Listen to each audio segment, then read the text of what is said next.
aka Silver Crow, and today we're going to continue our American Revolution journey with a more oversimplified. So, let's get started. Video was made possible by brilliant math and science done right. Keep watching until the end of the video to learn how you can get 20% off the annual premium subscription. Washington's butt was sufficiently kicked. Winter was here. His troops' morale was low, some just up and left. Washington needed to do something, anything to restore faith in the revolution. The British had spread throughout New Jersey and settled in for a winter of drinking cider and partying hard. Nobody expected an attack in the winter, so Washington started making plans for an attack in the winter. The British had hired a large force of Hessian mercenaries from the German states of Hesse-Kassel and Hesse-Hanau to fight the rebels. It was these mercenaries that were stationed across the Delaware River from Washington and his army. And there were more Hessian reinforcements incoming, but they made non-scheduled stop because their commander got thirsty. No, not that kind of thirsty. That kind of thirsty. It was Christmas Eve with a blizzard outside when Washington heard the Hessian defenses were down, and he decided to attack. He made a perilous crossing of the icy Delaware River with 2,400 men and marched 9 miles to Trenton, where he caught the Hessian forces completely off guard. After a short but fierce battle, the Hessians surrendered in droves. It was a much-needed victory that sent a clear message, not only to the British, but to Americans across the colonies. The war was far from lost. General Cornwallis led the British forces south to counterattack the Americans, but in a series of battles, Washington's defensive positioning and flanking maneuvers defeated the British 3 times in 10 days, and the British decided to abandon southern New Jersey for the rest of the winter. Washington finally set up a winter camp in Morristown, but for the Americans, there was much less partying than the British. Elsewhere, the British had taken Newport, Rhode Island, because it was a good naval base. In the south, they failed to take Charleston, South Carolina, which left British loyalists unsupported and vulnerable to more harassment and even mass expulsion. Congress sent Benjamin Franklin to France on a mission to convince them to join the war, and while the French generally loved any opportunity to hoodwink the Brits, they didn't want to join unless it was a sure win. So for now, Franklin spent his days chilling out and chasing tail. The British Parliament couldn't believe the war wasn't over yet, and the pressure was on to end it. So the British came up with a plan. General Burgoyne in Montreal and General William Howe in New York would advance through the Hudson Valley and meet in the middle, splitting the colonies in two, and thus screwing over the American communication lines. Burgoyne began his movement south, and after taking Fort Ticonderoga quite easily, he then came across heavy American resistance, so he sent Howe a dingle-dongle asking if he'd be showing up anytime soon. Meanwhile, Howe had completely abandoned the plan and gone for all out personal glory by capturing the American capital, Philadelphia. He defeated Washington and his army at Brandywine Creek by using the old hit him with a decoy and flank him from behind tactic, and Philadelphia was now in British hands, forcing Congress to escape to York. But Burgoyne was left on his own to face the ever-increasing American force in Saratoga. American General Horatio Gates teamed up with our old friend Benedict Arnold to deal one final blow to Burgoyne's army. Arnold wanted to take the fight to the British, but Gates wanted to wait for the British to come to them. After a heated debate, Gates, the senior officer, told Arnold to go to his room, but Arnold defied his orders, and at the Battle of Bemis Heights, he charged at the British and obliterated them. Great job, Horatio. By the way, what happened to that other guy who was in Saratoga? Who? Benedict Arnold. Never heard of him. Ouch. Hey, George, didn't I do a great job? Taking Philadelphia and all?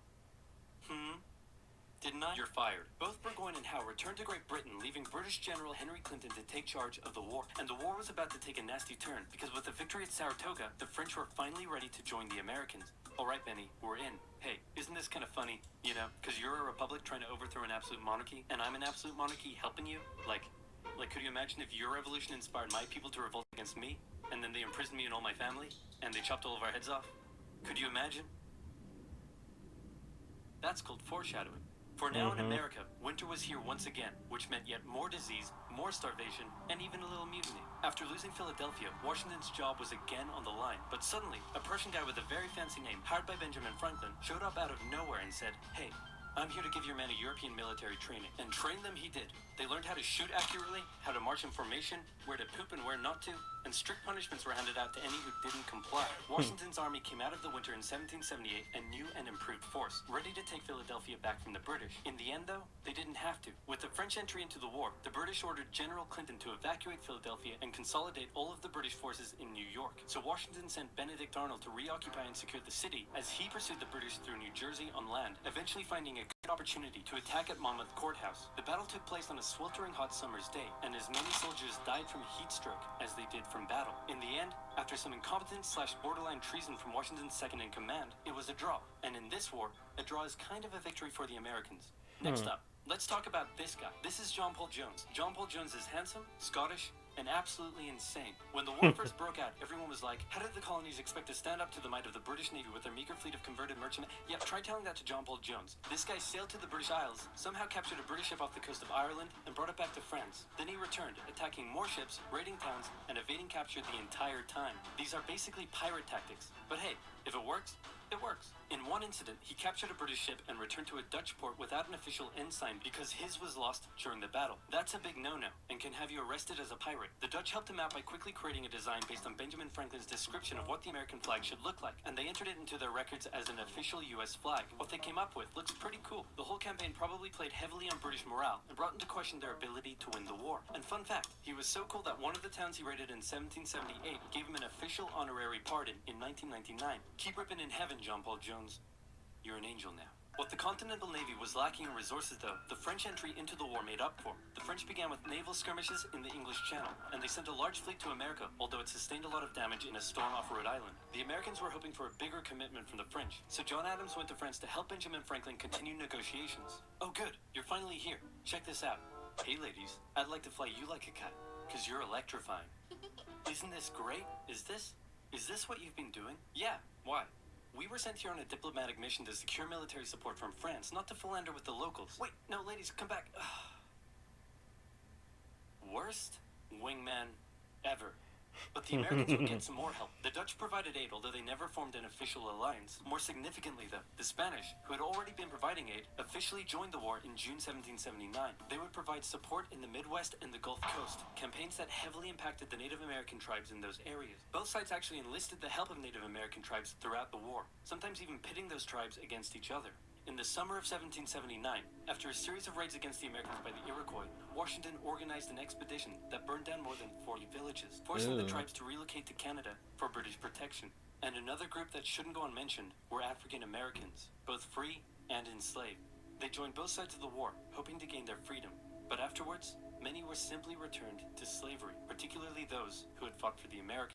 Despite owning slaves himself, Jefferson had written a condemnation of slavery in the Declaration of Independence, but out of fear of offending the southern colonies, this was removed from the final draft. For the same reason, the American Army stopped enlisting African American men in 1775, a policy that Washington, a slave owner himself, supported, but they were forced to reverse the policy after the British promised freedom to any slaves who joined them. In general, you stood a better chance of gaining freedom if you fought for the British. However, even those that left with the British after the war suffered mistreatment and discrimination in their new lives outside of America.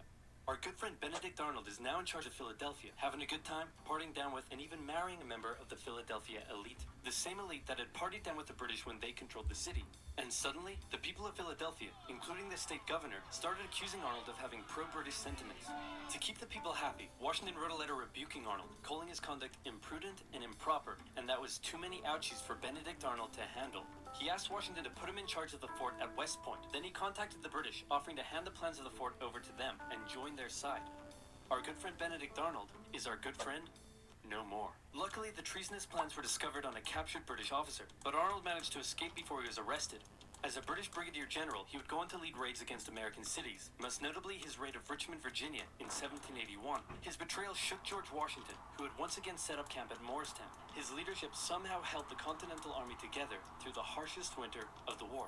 We're entering 1780, and Parliament was hopping mad that the war still wasn't over. The British debt was soaring, and despite taking parts of Massachusetts in late 1779, the North was in a stalemate, so the British decided to make a major shift in strategy to the south, an economically rich area with a higher level of support for the British, or so the British thought. A year earlier, they had captured the underdefended city of Savannah, Georgia easily, and a joint American-French counter-siege failed. Now, they laid siege to Charleston, South Carolina. It fell within months, with thousands of American troops surrendering to the British, a costly defeat. The British quickly moved to take control, and they sent stereotypical Hollywood villain with a British accent, Bannister the Butcher Tarleton, into the backcountry, where he hunted down rebels and destroyed them with ruthless brutality. The British presence also inspired local loyalist militias in the backcountry to rise up against their persecutors. The British really seemed to be onto something with their new strategy, and the ball was very much in Washington's court.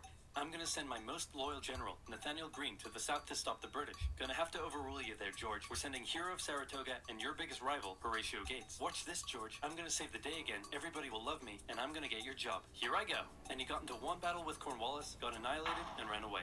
Alrighty, let's go with your guy. Nathaniel Greene knew the British outnumbered his own forces and wouldn't be defeated with conventional tactics, so he had to think outside the box. He split his army into two, said, "Hey big boy, look at me," and then they went running in two different directions. Cornwallis sent Tarleton after Morgan, and he caught up with him at Cowpens, where Morgan proceeded to kick Tarleton's butt. Then the two led Cornwallis on a wild chase through North Carolina, his bigger and better equipped army much heavier and slower than Greene's quick and mobile troops. Greene led Cornwallis further and further from his supply line, then crossed the Dan River into Virginia, picked up some reinforcements, and turned back to face the now exhausted British. At the Battle of Guilford Courthouse, the two sides engaged in vicious close combat. Cornwallis, fearing loss, fired his big guns into the chaotic fighting, cutting down many of his own men. Greene retreated, giving Cornwallis the victory, but Cornwallis lost a quarter of his men in the fighting, so it felt much more like a British defeat. At this point, both sides desperately needed something to happen soon to end the fighting. The British were running out of money, while the Americans were again facing mutinies as the men went without pay or even basic living needs. Fortunately, the French were now showing up in greater numbers and were ready to fight. After his encounter with Greene, Cornwallis decided the only way to win the South was to first prevent the Southern Continental Army from using Virginia as a supply base. So he abandoned the Carolinas, moving to Wilmington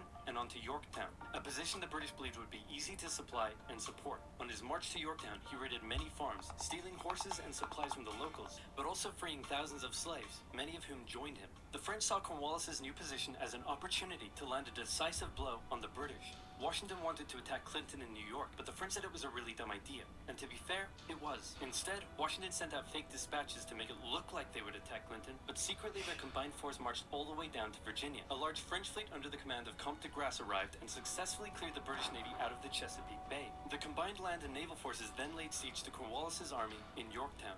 The American and French forces tightened in around the city, raining artillery down on Cornwallis, who desperately appealed to Clinton for aid, but Clinton was unusually chilled out about the whole thing. Cornwallis held out for nearly a month before he had no choice but to surrender. Over 7,000 British troops were captured, a crushing defeat, and with that, Parliament had reached the end of its rope. The war just wasn't worth it, and it needed to end now. The British still held New York, Charleston, and Savannah, but fighting between the two sides mostly ceased as peace negotiations opened up in Paris. The resulting treaty in 1783 saw Great Britain remove its troops from American soil, recognize U.S. independence, and cede territory up to the Mississippi River. In return, the Americans agreed to pay any debt still owed to Britain and gave fair treatment to any colonists who had remained loyal to the crown. The Spanish got Florida, while the French got an economic crisis that led to his own revolution a decade later. Washington retired to his home in Mount Vernon, wishing his men farewell by saying, "I most devoutly wish that your latter days may be as prosperous and happy as your former ones have been glorious and honorable." He hoped to live out the rest of his days in peace, but unfortunately for him, a number of people wanted him to be the first leader of the new country, and by a number of people, I mean literally everyone. The first election campaign in American history was basically a grassroots effort to convince Washington to accept the office. He was sworn in on April 30th, 1789, and he himself established many of the standards and limitations of what the American leader should be. First of all, there was debate on what he should be called. Is he a king? Is he our glorious leader? In the end, they went for a word that at the time was pretty modest. President, like the president of your local bowling club or office bake sale committee. He set up a cabinet of expert advisors, knowing that no president could know everything, no matter how much of a stable genius they claimed to be. He proposed major legislation to Congress and gave an annual State of the Union address to keep his own power in check. He stated that the U.S. should remain neutral in foreign conflicts, and in the end, he voluntarily gave up his power after just 2 terms. He could have made the presidency anything he wanted, but his careful and cautious actions helped set the precedent of an office that is powerful in its limitations, decisive through its diplomacy, and respected in its humility. And so the United States was born, and everything was perfect. It had no problems, not a single one. Certainly nothing that would, cause such an extreme divide that it would lead to a civil war.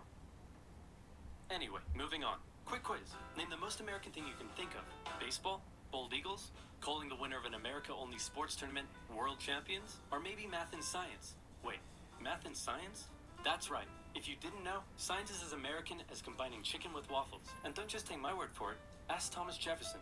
Of course, to do that you would need a time machine, and that would take some math and a lot of science. If you want to deeply understand math and science, say you want to calculate the age of the universe, take a crack at special relativity, or just train your critical thinking with some fun logic puzzles, then you've got to check out Brilliant. Brilliant guides you Alright, through I think that is it for this video. Well, personally, I always like history, especially like this. Especially if it explains like this, too, as well. Always makes it fun. Same thing with anything else to deal with learning. Also, it's the reason why I got into Assassin's Creed. Is because the history. It's not because of the bloodbath. Okay, it's a bit because of the bloodbath, but still, I do love history. I like reading about it, listening to it. I like seeing art that is basically over 1,000 years old. So anyway, like, comment, subscribe to my channel, and like, comment, and subscribe to OverSimplified. Till next time, peace out.